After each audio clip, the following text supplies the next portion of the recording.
Hi, this is Matthew with Marble Gems. Today I'm going to be making a marble for a cousin of mine, and let me show you the material that I'm going to be making it from. I'm also going to show you 7 other pieces of stone that if you want to see me make a marble from that, just comment below. So here's the material. So this is the piece of material I'm going to make a marble today from. This is called Rainbow Agate. It's Brazilian agate, and it has some really cool colors in it and some really nice banding. Very translucent. This is the other material I can make a marble from. If you comment below, I'll make a marble from this for next week. So this is some forest jasper. This one here. This right here is some, I think this is Royal Saharan jasper, or it's another type of jasper from Idaho. I can't remember which. They look really similar. This is a piece of Tennessee flint. It comes from an area where, in the Cumberland area of Tennessee, and marble players use this all the time. It's a really nice piece of flint. This is another piece of really nice Brazilian agate. Here has some really pretty colors. This is a piece of dinosaur bone. This is another piece of, this might be the Royal Saharan and jasper. And then this right here, this is a really unique thing. This right here is fiber optic glass. It's germanium silicon germanium glass. And the cool thing about this, let me just show you here. The cool thing about this is it just brings whatever is behind it right up to the front. I've made a really cool marble out of that, so you can see, yeah, you can see how this transfers everything right up to the front. Really cool. I got that at a rock show. So comment below if you want to see any of these stones made into a marble.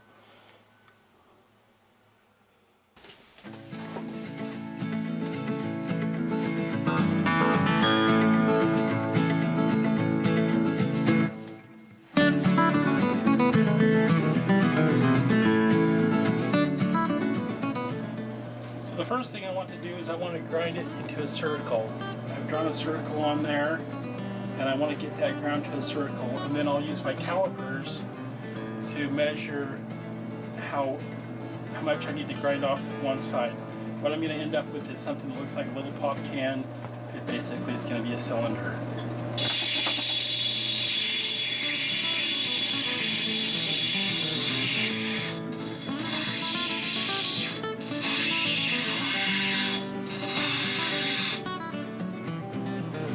So I nearly got it there. I'm going to do a little bit more finishing grinding on this cylinder, and then I'm going to measure it, and I'm going to take off part of the back here where there's a flaw, and to get it the same height as it is the diameter.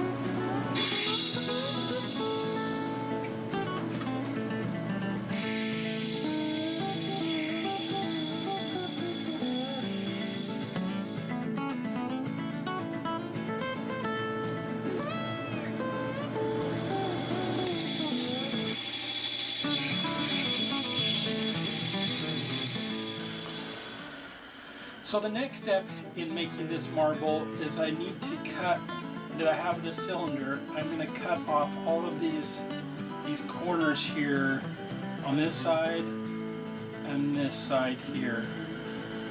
Okay, you can start to begin to see what this marble is going to look like. It's got some really nice banding, it's very translucent, it's got some really neat colors in there. So the next step is I'm going to hold it at a 45-degree angle and go around and round like this.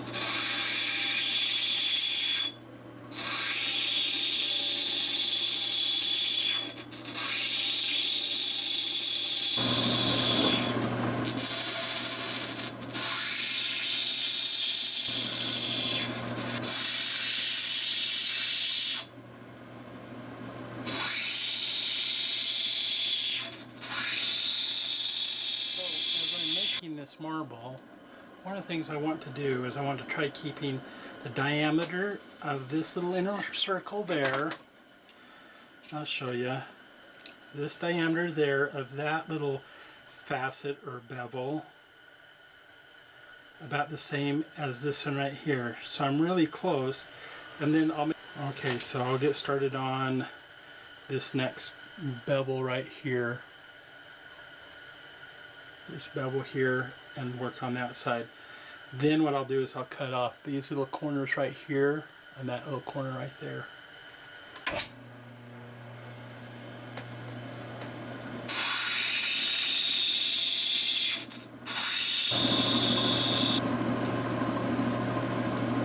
So I'm just about done.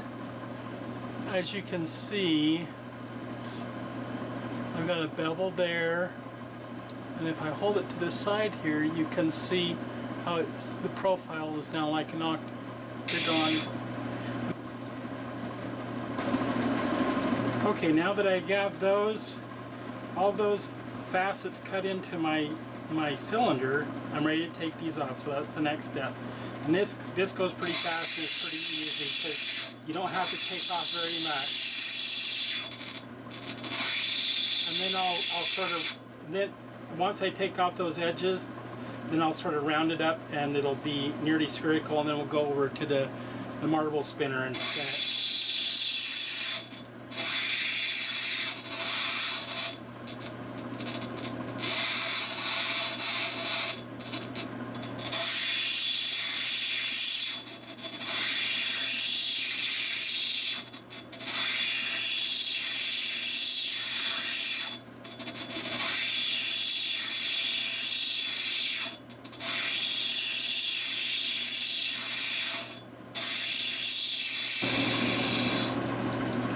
You can see it's shaping up really nicely. This part right here is very spherical, and I've just got to take off this last couple facets so you can get a good idea of how spherical it is. And that's what I do. I don't measure it at this point. I'm just trying to get the high spots off so I can spin it in the marble spinner.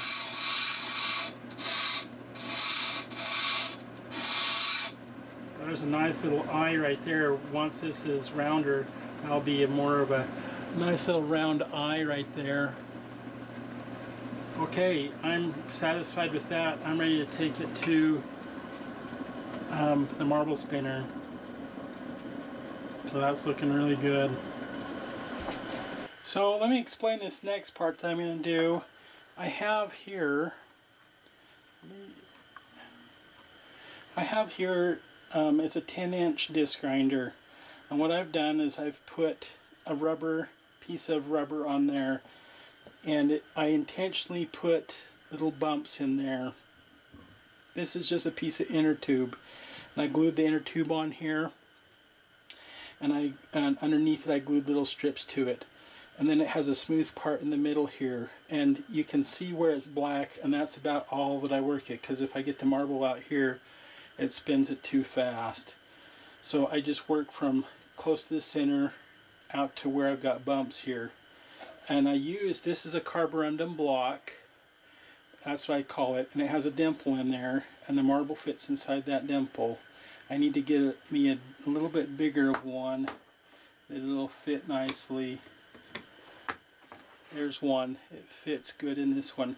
So I'll start with this one right here, and as I wear this down, I just take it over to my diamond wheel that I was just grinding with, and I'll grind this shorter and shorter, and these will just get shorter and shorter as I use them up. And you can see I've used some of them quite a bit, but I'll use them as much as I can. If you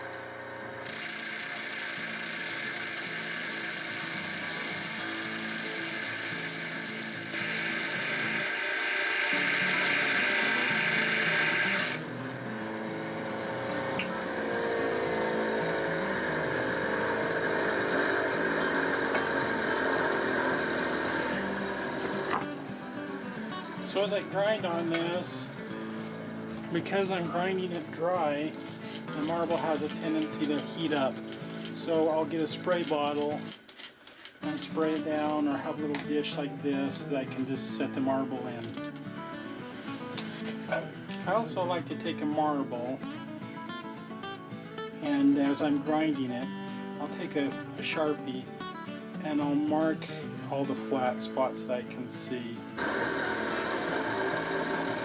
As you can see, those flat spots are showing where the marker didn't get worn off. And I want to keep grinding until I get all those off. Oh, there's another flat spot. I'll mark that up. Mark that flat spot.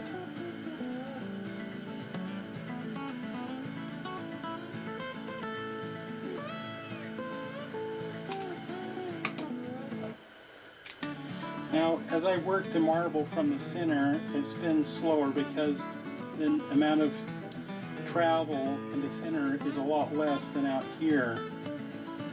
So, and I like the bumps out here because it vibrates the marble back and forth, hammering it against this block, and it grinds it much faster out here.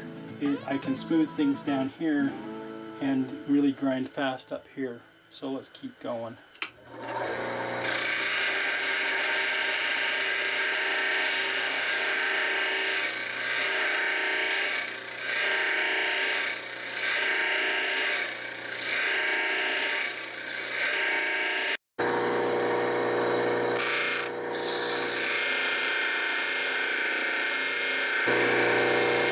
I just have one more little flat spot right there. I marked it up again to take care of, and it'll only take a second, and then we'll go to polishing.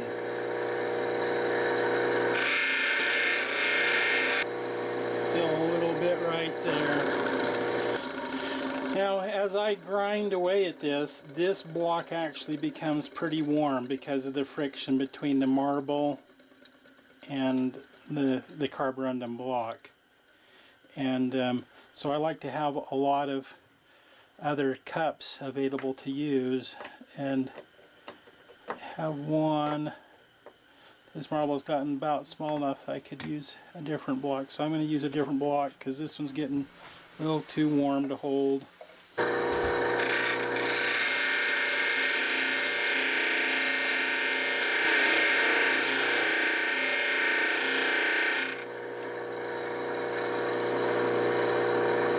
Okay, I've finished grinding this marble as far as I'm going to take it on the grinder. I've got all of the flat spots taken out of it, and it's just a little bit bigger than 3/4 of an inch. On my little micrometer here, it's about 0.775. So the polishing is done here with this leather wheel. It has a pad here, and this is a piece of leather. It's got the soft side out, not the full grain, but the inner grain. And the marble gets spun in these little blocks like this. This little block has a diamond grit in here. I made these little blocks so it has it on the side and down the bottom. So I have several different grits. I start off with a 200 grit, then I go to 800 grit, and then I go to 3000 grit. And that's good enough to oh, I got another 3000 grit here, one, and that's good enough in those stages. I don't need to go like 6 different stages. This does a good job. The first thing I want to do is I want to wet this wheel down. That gives it more traction, and it will grip this marble. And as it gets smoother and smoother, it's more and more difficult to spin it because it has very little traction against the marble, and it gets to the point where it doesn't want to spin inside the cup. I also wet the inside of each one of these cups. So let's get that started. It's more important to spend more time on the lower grits like the 200 to get as many of the big scratches out that I can. And one of the things I like to do is I like to run the marble so it goes through the center and it changes directions in the cup. And I also work the cup evenly, like so. But it's important to get that marble spinning all the different directions instead of just one direction. It has to, so you can see inside the getting pretty shiny. Okay, so we're ready to do the 800 grit for me. And I'll work this for about a minute. I'm about done using this 800 grit, so I'm going to go to the 3000.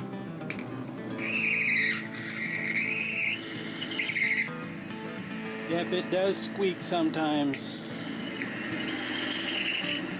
Okay, we're done. Look at that. Isn't that a beauty? Well, thanks for joining me. I hope you enjoyed that little episode of making a marble.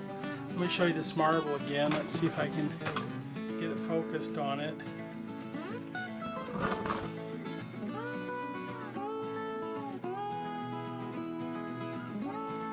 Yeah, that's a really pretty marble. This has really pretty. I'll take a close-up picture for you to show it to you. But a great looking marble, lots of fun. I enjoyed making these. I've made hundreds and hundreds of these marbles. I've sold them on eBay and Etsy. I've gone to marble shows to sell them. But I'll try to bring you every week. I'll try to bring you something where I'm making a marble or showing you my rock shop or some rocks. Thanks for joining me. Have a good night.